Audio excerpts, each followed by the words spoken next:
welcome to Digital Marketing School. This week we're talking to Simon Carswell from the Irish Times. Simon, welcome to Digital Marketing School. Can you tell us a little bit about what you do here at the Irish Times?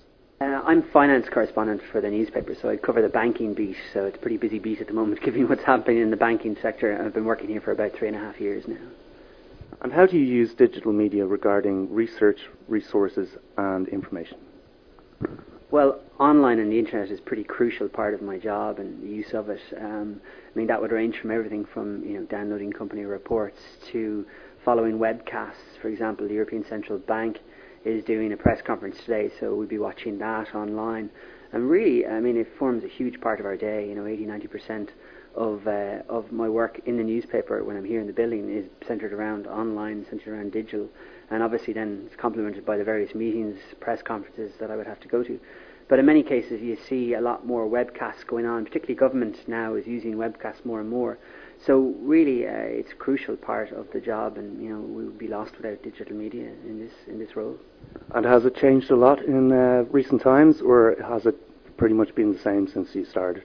I think it's changed hugely in the last year. You have seen government becoming a lot more kind of digital and technically savvy in terms of knowing how you deliver information and delivering it in a better way. For example, you would have a government have set up their own website in terms of delivering information and getting it out to the press. It's changed from the point of view of the newspapers hugely, because where newspapers are having to struggle with a whole new way of giving and delivering news to readers. So that's a real struggle at the moment, but it's changing every day and it's getting more and more complex. At the moment you have what they call these news aggregation websites, which is essentially they're doing the job of an editor. They're taking news from all different websites, putting it onto their own website, and these are proving hugely popular because people feel they can get a better view of the media from these sites. And this is a challenge for newspapers to stay on top of this and to stay relevant in a digital media. And has social media made a significant impact on the way you do things with regard to Facebook and Twitter?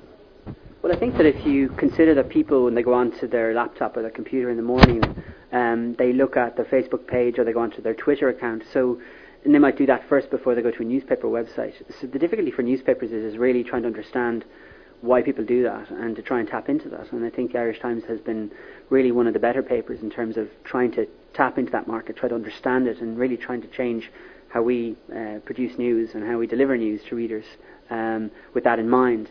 And I think if you look at what Twitter is doing, again, Twitter seems to be kind of filtering all that's kind of interesting and in most cases worthy of reading on the internet. There's a lot of drivel on it as well, but people do target news much better. So really, I think what it says is that readers are becoming much more discerning, they're becoming more targeted in what they're looking for, and they understand what they want and how to get to it quicker. So really, newspapers are having to struggle with that, and I think for a large part, the Irish Times is actually doing quite well in that regard.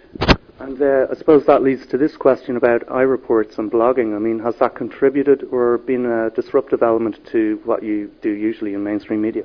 I think blogging has helped. I don't think anything takes from or would be unhelpful to newspapers and unhelpful to the media. One of the things is accuracy. Irish Times would have a very, very high standard of accuracy, and has to be very careful in terms of making sure that the information that we put into the newspaper is absolutely accurate.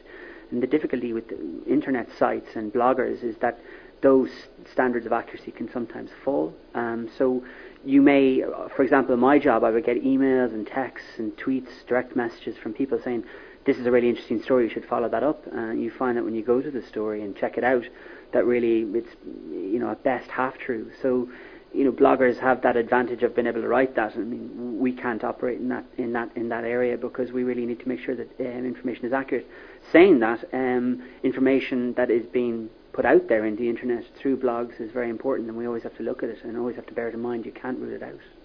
There's been a seismic change in the distribution of ad revenue recently. Have you found any positives in the fact that digital media has opened up a new frontier in which traditional media can exploit new ad revenue?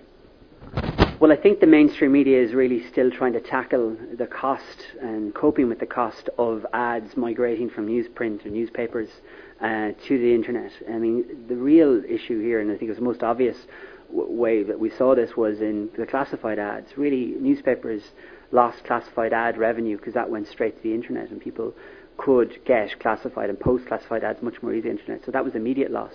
In terms of the Irish media, you would have seen property advertising and revenue from job advertising really going to the jobs websites and to the property websites. The Irish Times purchased myhome.ie at the peak of the boom to try and tap into this market. But the concern is that a lot of that ad revenue may not come back to the traditional media, to the newspapers. And how do newspapers cope with that? So you've seen, as I said, the likes of the Irish Times having to go off and buy a website to really make sure that it can protect its ad revenue. The difficulty with that is that a lot of the ad revenue that's gone from newspapers, the question mark is, will it come back? And there's also the case for the amount of money that's been invested in websites is really the loss of ad revenue from newspapers has not been picked up in online. Really, newspaper websites aren't generating the same amount of revenue that they would from the newspapers traditionally. So that's a real challenge for the media generally. I mean, if you look at a website like The Guardian, they're putting millions, tens of millions into their website, and it's an incredible website, but it doesn't make any money in terms of, it's not at all profitable. So the challenge is newspapers know what they have to do in the internet space and in the digital space, but the cost of it and paying for it is the difficulty. And really, you're seeing the likes of Rupert Murdoch's papers now creating paywalls and charging customers to read newspapers, and that really is the challenge, to try and make the same amount of money that you used to make in the newspaper online. And really, the jury's still out on that as to whether they can do that. Simon Carswell, thanks for talking to us today at Digital Marketing School.